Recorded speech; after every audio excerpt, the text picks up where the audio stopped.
Everyone, good morning, जय माता दी। कैसे हैं आप सब? आई होप आप सब अच्छे होंगे और अपने अपने कामों में व्यस्त होंगे, साथ साथ अपनी पढ़ाई भी कर रहे होंगे। तो मैं नीतू, मैं दिल्ली में रहती हूँ और मैं अपनी डेली रूटीन और स्टडी रूटीन आप लोगों के साथ शेयर करती हूँ। तो यहाँ सुबह हो गई है, सुबह की शुरुआत मेरे किचन से ही होती है। सो मैंने अपने लिए सब पहले चाय बनाई और उसके बाद लंच जो बच्चों की ब्रेकफास्ट होती है उसकी प्रिपरेशन करने लगी, क्योंकि मुझे आज थोड़ा बहुत ज़्यादा काम था तो इसलिए मैं फटाफट से सारी काम को निपटाई। यहाँ पे मशीन वगैरह भी लगा दी सुबह 5:30 के करीब। और मेरा बेटा भी जग गया था, क्योंकि एक होता है कि जल्दी जल्दी काम निपटाइए और फटाफट से अपने लिए टाइम सेव करिए, वही हल हो गया है। तो मैंने सुबह के सारे काम फटाफट से निपटाए, उसके बाद सीधे पढ़ने बैठ गई, क्योंकि अब प्री और मेंस नोटिफिकेशन आउट हो गए हैं। पीटी मेंस दोनों होगा तो अब हार्ड वर्किंग करना होगा। पहले तो पीटी की जो एग्ज़ाम है उसको क्लियर करना, उसके बाद मेंस करना। तो बहुत मुश्किल हो गया है, जी घबराने से लगा है, अंदर से डर हो गया है कि क्या होगा क्या नहीं। तो इसलिए मैं टाइम सेव करके अपने लिए एकदम जितना जल्दी हो रहा है उतना जल्दी काम निपटा के और उसके बाद मैं प्रॉपर पढ़ने हैं बैठना है, मैं बैठ जाती हूँ। क्योंकि कल से जब से न्यूज़ आई है कि पीटी मेंस होगा, उस पर से नेगेटिव मार्किंग होगा। पता नहीं आयोग हमारे साथ ऐसा क्यों किया है। सारे प्रॉब्लम हम ही लोग को फेस करना पड़ेगा। 2 एग्ज़ाम दो, उसके बाद नेगेटिव मार्किंग करो, पीटी दो, उसके बाद मेंस दो। कम से कम पीटी ले रहे हैं तो उसके कुछ मार्क्स तो मेंस में ऐड करते, लेकिन नहीं, बस एक क्वालिफाइंग पेपर है। तो सीटेट और स्टेट की क्या ज़रूरत थी? जब क्वालिफाइंग में पेपर लेना था तो पीटी ही ले लेते, सीटेट स्टेट को अलाउ नहीं करते। बस जो मन में आ रहा है सो थोपे जा रहे हैं। एकदम मन ऐसे गवर्नमेंट से मन एकदम ऊब सा गया है। विद्यार्थी करे तो करे क्या। इतने भी तो शुक्र है कि जो कल आंदोलन हुआ उसका नतीजा है कि नोटिफिकेशन आउट कर दिया, और इसमें भी बड़ी कन्फ्यूजन बना दिया है कि अभी डेट नहीं है, कब पेपर लेगा, क्या होगा, कुछ नहीं समझ आ रहा है। लेकिन अपनी तैयारी तो बहुत तेज़ से करनी होगी, क्योंकि अब बहुत टफ कंपटीशन होने वाला है। तो इसमें मैं पहले theory portion NCERT theory cover करूँगी ज्योग्राफी का।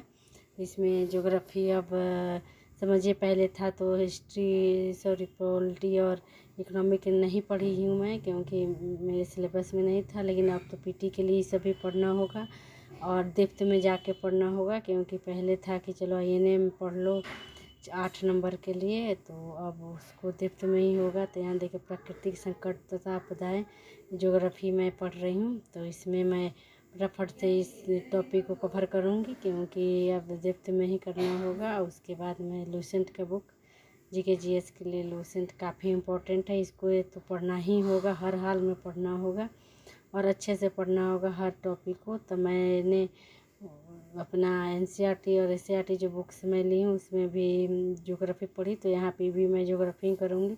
क्योंकि एक होता है कि जब ज्योग्राफी लगातार 2-3 बुक से पढ़ लीजिए तो बहुत सारे टॉपिक क्लियर हो जाते हैं और बहुत सारी चीज़ें समझ में आ जाती है। सो मैं इसलिए लूसेंट में भी ज्योग्राफी को ही कवर करूँगी। और जो एनसीईआरटी है उसमें एनसीईआरटी सार संग्रह है, उसमें भी मैं ज्योग्राफी ही कवर करूँगी। अब समझ में नहीं आ रहा है कि कैसे तैयारी की जाए, क्या करी जाए।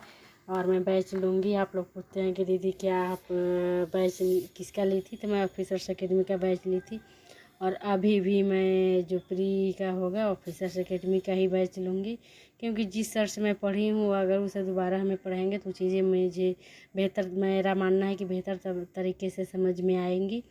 तो 25 अगस्त से सर बताए हैं कि क्लासेस शुरू हो जाएगी, तो मैं जितना जल्दी हो सकता है बैच परचेस करके उसमें मैं लग जाऊंगी। अब और मुश्किल हो जाएगा, हाउसवाइफ के लिए काफ़ी मुश्किल कर दिया है एकदम।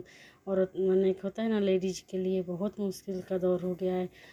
बैच से कम 10 घंटे की क्लास होती है, मैं पढ़ी हूँ तो मुझे अंदाज़ा है। जब मैं बैच ली थी तो इतने इतने घंटे पढ़ना ही होता था, और उसके बाद अब फिर उतना ही, फिर बच्चे हैं, परिवार है, सबको देखना संभालना पड़ता है, बहुत मुश्किल होता है। तो यहाँ देखिए मैं घास के मैदान ज्योग्राफी ही कवर कर रही हूँ एनसीईआरटी से भी। महाद्वीप का चैप्टर जो भी इम्पोर्टेंट है, लूसेंट तो खैर बहुत इम्पोर्टेंट होती है, तो इसलिए मैं उसमें भी कवर कर ली हूँ।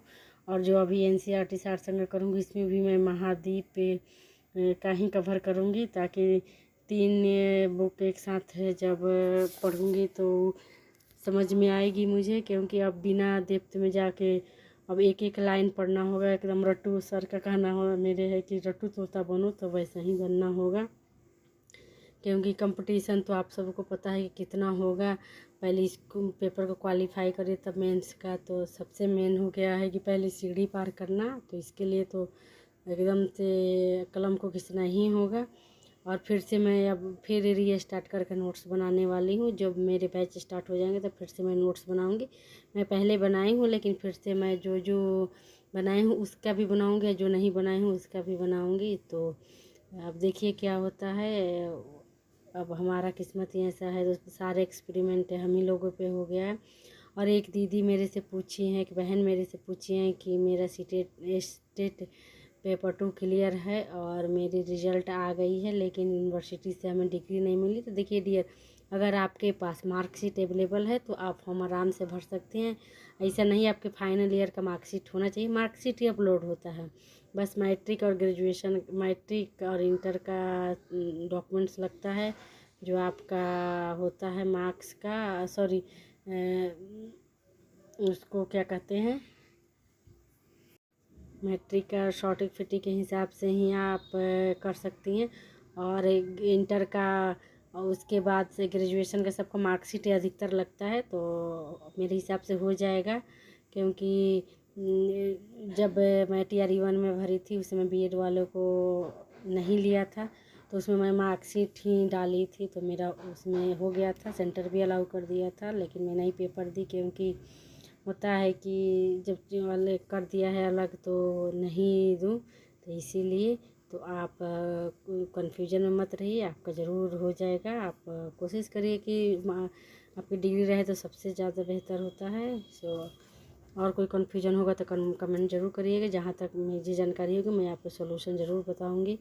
तो उसके बाद मैं यहाँ पे हिस्ट्री का नोट्स जो बनाई हूँ उसको कर रही हूँ। हिस्ट्री के नोट्स जो भी बैच से मुझे प्रोवाइड हुई है बनाई हूँ उसको करूँगी, क्योंकि अब आराम से काम करने से नहीं होगा। और अपने लिए तो अब किसी तरह आपको खाइए या ना खाइए, सोइए या ना सोइए, लेकिन अगर पेपर पास करना है, नौकरी लेनी है, तो आप मेहनत तो करना होगा, इसमें कोई दो मत की बात नहीं है। खाना पीना सब त्यागना होगा। मेरे साथ एक्चुअली क्या होता है कि मैं अधिकतर जब फोकस करने लगती हूँ तो मेरी तबीयत ख़राब हो जाती है। मुझे एसिडिटी की ज़्यादा प्रॉब्लम रहती है, इसलिए मेरे साथ बहुत मुश्किल हो जाती है। उस देखिए मैंने आज वैदिक काल कवर किया हुआ है। अब तो समझिए कि प्री में सारे तीनों आपके हिस्ट्री पढ़ना होगा, तो कंपल्सरी ही कर दिया है, सिलेबस में ही दिया हुआ है। उसके बाद मैं घटना चक्र वाली बुक में भी वैदिक काल ही कवर करूँगी। इसमें भी वैदिक काल बहुत अच्छे से एक्सप्लेन किया हुआ है, तो वैदिक काल को ही इसमें भी कवर करूँगी और अच्छे से मेरी जो कॉन्सेप्ट है उसको क्लियर करने का प्रयास कर रही हूँ। उसके बाद मैं बैच लूँगी, टेस्ट सीरीज लूँगी, बुक्स लूँगी। अब फिर से समझिए कि हमारी पढ़ाई रीस्टार्ट हो गई है। एकदम रात जब न्यूज़ आया कि नोटिफिकेशन आउट है, पूरा पैटर्न सब बदल गया है। तो सच पूछिए तो मुझे रात को ढंग से नींद भी नहीं आई कि अब क्या होगा, कैसे होगा। हर हाल में एक सीट लेनी है तो कैसे पढूँ, क्या करूँ, 100 तरह की बातें दिमाग में घूमती रही, लेकिन कोई सोल्यूशन नहीं निकला। एक होता है कि अपने आप में उलझ जाइए, वैसे उलझ गई हूँ मैं, क्या करूँ क्या नहीं। तो देखिए क्या होता है। अपनी तरफ से मैं पूरी कोशिश कर रही हूँ, मेहनत कर रही हूँ, पढ़ रही हूँ। प्री क्वालिफाई हर हाल में मुझे एक सीट लेनी है, तो इसके लिए मैं जितना हो सके उतना संघर्ष करूँगी, दिन रात एक करूँगी, लेकिन मुझे इस बार नौकरी लेनी ही लेनी है और अपनी खुद की पहचान बनानी है। एक होता है कि आप आपके पैरों पे खड़े हो जाइए, खुद की पहचान दें, तो एक होता है कि हाँ हम कुछ कर रहे हैं, हम कुछ किए हैं, पढ़ाई किए थे, मेहनत किए तो आज कुछ बन गए। अगर कुछ नहीं बनिए, कुछ नहीं करिए तो कोई डिग्री का कोई वैल्यू नहीं।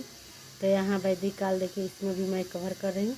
छोटा सा स्टडी ब्लॉग होता है, आप लोग ज़रूर प्यार दीजिएगा, सपोर्ट करिएगा, कमेंट करके बताइएगा कि आप लोगों को कैसा लगता है और आपकी पढ़ाई कैसी चल रही है। Thanks for watching.